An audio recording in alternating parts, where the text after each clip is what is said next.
وبركاته.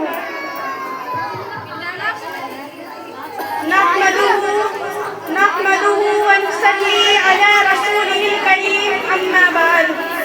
فأعوذ بالله من الشيطان الرجيم. بسم الله الرحمن الرحيم. لقد من الله على المؤمنين إذ بعث فيهم رسولا من أنفسهم. صدق الله العظيم. وقال النبي صلى الله عليه وسلم: كنت نبيا وعادوا بين الماء والطين، أو كما قال صلى الله عليه وسلم. حضور آئے تو سر آخری نشپا گئی دنیا. حضور آئے تو سر آخری نشپا گئی دنیا. اندھیروں سے نکل کر روشنی میں آ گئی یہ دنیا. مجھے چہروں کا سنگ اترا کتے چہروں نور آیا. مجھے چہروں کا سنگ اترا کتے چہروں نور آیا. حضور آئے تو انسانوں کو جینے کا شعور آیا. معزز سامعین، اساتذہ اکرام اور مہمانان خصوصی، آج میں اس موضوع پر اظہار معذرت کرنا چاہتی ہوں.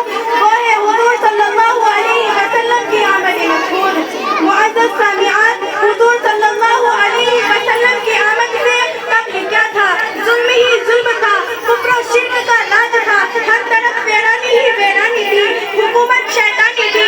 قتل و غارت کرے کا بسیرا تھا. معمولی باتوں پر کٹ مرنا عام تھا. بچوں کو زندہ درگور کیا جانا معیوب نہ تھا. الغرض انسانیت تباہی و بربادی کے آخری مرحلے پر پہنچ چکی تھی. دبادن چمن ستانے گہر کا تارا حویلا ہوا.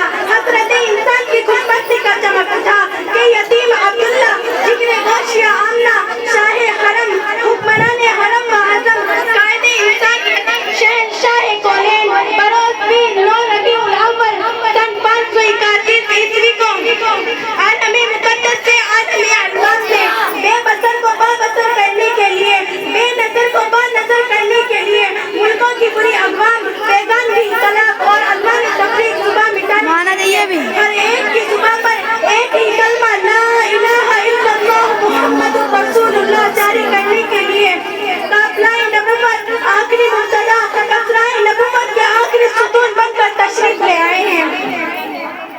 معزز سامعین، آئیے میں آپ کو حروف تہجی کی زبانی میرے آقا نور مجسم فخر دو عالم صلی اللہ علیہ وسلم کی سیرت سناؤں.